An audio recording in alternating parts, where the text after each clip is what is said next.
रामकृष्ण हरी जय जय रामकृष्ण हरी। आजचा विषय खूप छान आहे आणि खरोखर तुम्हाला दुःख करूच नये असं वाटणार आहे। व्हिडिओ शेवटपर्यंत बघा।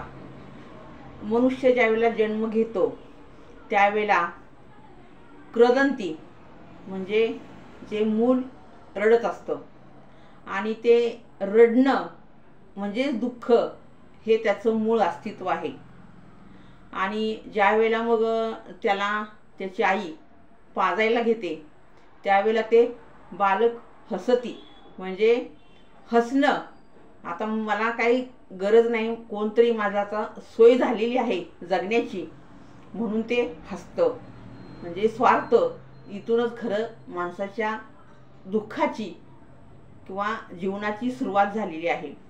आपण बघतो पशु पक्षी वाघीण ह्यांची ज्यावेळेला पिलं जन्माला येतात त्यावेळेला हे काही करत नाहीत, त्यांची ती उठतात। असं कुठं बघितलंय का कुत्रीचं पिल्लू रडते, वाघाचं पिल्लू रडते जन्माला आल्यावर, ते उठायचा प्रयत्न करत असतात कारण बुद्धी कमी आहे। पण दुसरा एक त्यांचा ॲडव्हान्टेज म्हणजे फायदा दुसरा असा आहे की ते आयुष्यभर कधी दुःख करत नाहीत। म्हणून मनुष्य बुद्धिमान आहे म्हणून त्याला दुःख आहे किंवा त्याच्या वाट्याला त्याला दुःख म्हणजे काय हे कळतंय, म्हणजे दुःख एवढं गंभीर घेण्याचा विषय नाही। माणूस ज्यावेळेला एखादा चित्रपट बघायला जातो, चित्रपट असेल, वग असेल, तमाशा असेल, काही असू द्या, नाटक असेल, पण त्यामध्ये जर दुःखाचे प्रसंग दाखवलेले असतील तर तो ढसाढसा रडत असतो, मन मोकळं करतो आणि त्याला तो खूप भावतो, आवडतो पिक्चर काही असेल ते। पण रिअल लाईफमध्ये मात्र जो रिअल चित्रपट आहे ज्याचं नाव आहे संसार, त्या संसारामध्ये मात्र त्याला दुःख नको असतं। म्हणजे डुप्लिकेट दुःख आपल्याला पाहिजे पण रिअल दुःख आपल्याला नको। पण एक लक्षात ठेवलं पाहिजे, ज्यांनी रिअल दुःख पचवलं, दुःख झेललं, तीच माणसं मोठी होतात। असं दुःख न झेलणारा माणूस जगात एकही असा नाही की तो मोठा झालेला आहे। आपण बघतो श्रीकृष्ण आणि सुदामा ज्यावेळेला श्रीकृष्णाची भेट घ्यायला जातो त्यावेळेला अगदी सोन्याचं ताट, पंचपक्वान्न सगळी वाढलेली असतात। सुदामा गेले गेले आपली जेवायला सुरुवात करतो, श्रीकृष्ण मात्र एकाही पदार्थाला हात लावलेला नसतो, ह्याचं जेवण संपत आलेलं आहे। सुदामा सहज म्हणतो श्रीकृष्णाला, देवा तुम्ही का जेवत नाही, जेवा की। आता आवाजावं बोललं पाहिजे, मोठी झालेत लोक, प्रोटोकॉल।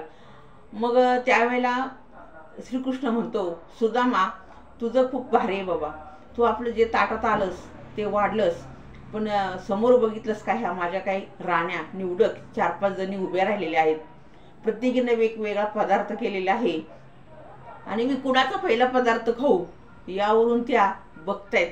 मी जर रुक्मिणीचा खाल्ला, सत्यभामेचा पहिला घास खाल्ला तर लगेच दुःखाचं मूळ किंवा भांडणाचं मूळ चालू होईल, म्हणून ते उपाशी राहिलेलं बरं। जो दुःख पचवतो, ज्यानं दुःख झेललं, त्याचं नाव राम आणि कृष्ण आहे, म्हणून ही मोठी झालेली आहेत। दुःख पचवलं नाही, दुःख झेललं नाही, कुणीही विचारत नाही। ज्ञानेश्वर महाराजांनी हे खूप छान सांगितलेलं आहे। ज्ञानेश्वर महाराज म्हणतात की ज्ञानेश्वर मंत्र राम नाम हे शस्त्र, म्हणजे राम नाम तुम्ही घ्या मुखात, हे जे शस्त्र तुम्ही शस्त्र उपसा, या मंत्रालाच ते शस्त्र म्हणतात। आणि हे शस्त्र जर तुम्ही उपसलं तर ह्या दुःखाचा नायनाट झाला म्हणून समजा।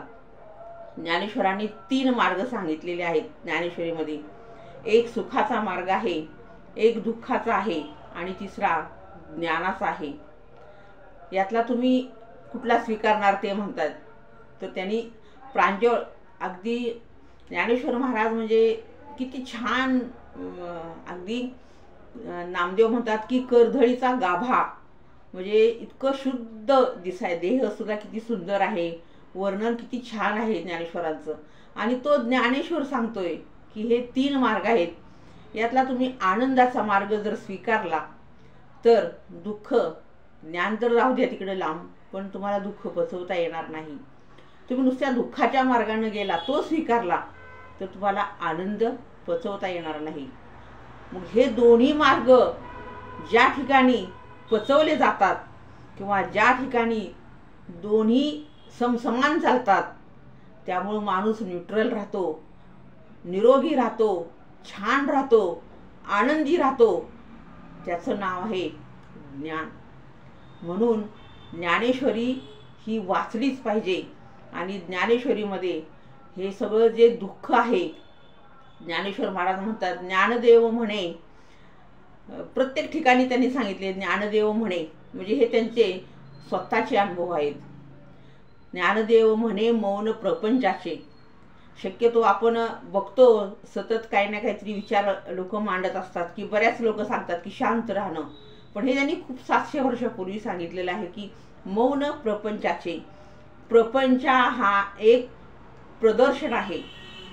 एखाद्या आपल्या गळ्यातला दागिना चोरीला गेला तरी परत कर्ज काढून आपण दुसरा दागिना घेतो आणि गळ्यात घालतो, त्याला म्हणायचं प्रदर्शन.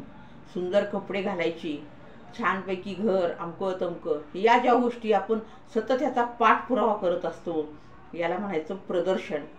आणि आत्मा, आपल्या आत्म्याला काय आवडतं, आत्म्याला काय भावतं, स्वभाव भावने, आत्म्याला काय भावतं आपल्या, हे आपण कधी बघत नाही. बाहेरून खूप छान दिसते, एखादा श्रीमंत अगदी 20 लाखाच्या गाडीत बसलेला आहे, पण त्याच्या बॉडीमध्ये दुःख असेल, हे आपल्याला दिसत नाही. त्याचा आत्मा हा एवढा शांत किंवा समाधानी नसतो. म्हणून समाधान शोधायचं असेल तर ज्ञानेश्वर म्हणतात, माझ्या ज्ञानेश्वरीमध्ये या. समाधान सुद्धा समाधानाकडे जाते. म्हणजे समाधान हा शब्द नाही, तर जे काही समाधान असतं ते सुद्धा स्वतःचं समाधान करण्यासाठी जरा अवघड जाईल. स्वतःचं समाधान करण्यासाठी समाधान सुद्धा ज्ञानेश्वरीमध्ये डोकावतं. असं ज्ञानेश्वर महाराजांचा ग्रंथ एवढा विशाल आहे, एवढा ज्ञानी आहे. अशा पद्धतीनं आपण बघतो जीवनामध्ये खूप आपल्याला प्रत्येक पावलाला आपण म्हणतो सर्व सुखाच्या सुख राशी, त्यापेक्षा सर्व दुःखाच्या दुःख राशी. आपल्याला सतत प्रत्येक गोष्टीमध्ये दुःख दिसत असतं. मग हे दुःख दिसण्याचं मूळ कारण काय आहे, तर त्याचं मूळ स्वभाव म्हणजे आपण निजरूप दाखवावं. निज म्हणजे आत्मा. ज्या वेळेला आपण आपल्या आत्म्याचं स्वरूप पाहू किंवा आपला आत्मा, त्याला काय प्रिय आहे, त्याला काय आवडतं, हे ज्या वेळेला आपण आपल्या आत्म्याचं आत्मपरीक्षण आपण स्वतः करू, त्यावेळेला आपण आपोआप ह्या सगळ्या दुःखातून अलगदपणे धान्यातला एखादा खडा कसा काढून बाजूला फेकला जातो, त्या पद्धतीनं आपलं दुःख सुद्धा तो आत्मा असं खड्यासारखं बाहेर फेकेल. कारण माणसानं कितीही चांगला पोशाख करू द्या, अगदी सुंदर कपडे घातलेले आहेत, सगळं छान वरनं दिसते, एवढी मोठी सोन्याची अगदी माळ घातलेली आहे, पण ती माळ त्याला आतल्या टोचत असते, बोचत असते. हे फक्त प्रदर्शन असतं. हे फक्त दुसऱ्याला मी किती मोठा आहे हे फक्त दाखवायचा केविलवाना केलेला प्रयत्न असतो. असं ज्ञानेश्वर म्हणतात की आतला आत्मसुख म्हणजे आपल्या अंतःकरणामध्ये आपण किती सुखी आहोत किंवा आपल्याला ते किती भावतं ते आपण बघितलं पाहिजे. आणि मग आपण त्या माणसाला पण माहीत नसतं, जो काही परिधान करतो, प्रदर्शन करतो त्यालाही, पण त्याला ते त्याच्यामध्ये दुसऱ्यांनी त्याला मोठं म्हणावं ह्याच्या तो वाहत गेलेला असतो की दुसऱ्यांनी मला मोठं म्हटलं पाहिजे, म्हणून त्याच्यामध्ये त्याला ते सुख असं वाटत असतं. आणि तो मग एक वेळ अशी येते की त्याला बाह्य सुख पण भेटत नाही आणि अंतर्मनामध्ये अंतर्मुख सुख, तो अंतर्मुख होऊन कधी बघत नाही, तो दोन्ही सुखाला मुकतो. कारण लोक थोडे दिवस कुठल्याही गोष्टी सहन करतात आणि नंतर दोन्ही शत्रू निर्माण होतात, एक आंतरशत्रू आणि एक बाह्य शत्रू, आणि मग तो काही का नाही राहता. मग त्यामुळं मग त्याला अजून क्लेश होतात, अजून दुःख होत जातं आणि मग तो वैफल्यग्रस्त होतो. त्यापेक्षा आपले संत महंत फार बरे. पंक्तीत जाऊन जेवणार खाणार, कोणाचं घेणं नाही देणं नाही. आपल्या गळ्यामध्ये तुळशीची माळ आहे, मुखात हरिनाम आहे.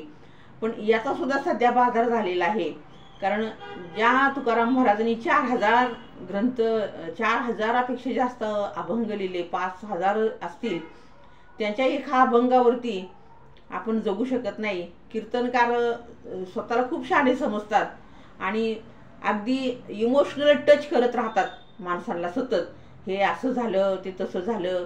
आणि मग जे ज्ञानेश्वरांनी काय सांगितलेलं आहे की माणसाचं जीवन सुंदर कसं बनेल हे तुम्ही बघा, ते अधिकच दुःखी कसं होईल हे तुम्ही बघू नका.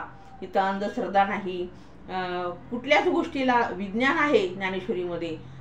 असे गंडदोर काय, हे ताईत बांधा, हे हातात बांधा, गळ्यात बांधा, मग तुम्हाला काहीतरी भेटेल, किंवा अशी अंधश्रद्धा पण नाही. याचा अर्थ तुम्ही फक्त हे बाकी एक वाईट वाटतं की एक दुर्भाग्याची गोष्ट म्हणूया आपण, की आपल्या अवतीभोवती आपण बघतो माणसं विषय सुखाचे ग्रंथ खूप अनुभव घेतात, किंवा मला त्यातून काहीतरी भेटेल, हे केल्यावरती खूप श्रीमंत होतो, हे केल्यावरती हे सगळं भेटतं, हे बाह्य सुख आपण मागत असतो. पण अंतरसुख, दोन्ही सुख, बाह्य सुख पण आणि अंतरसुख पण जर मिळवायचं असेल तर फक्त ज्ञानेश्वरी वाचा, फक्त ज्ञानेश्वरी वाचा. राम कृष्ण हरी. व्हिडिओ कसा वाटला नक्की कळवा. Have a good day. Thank you.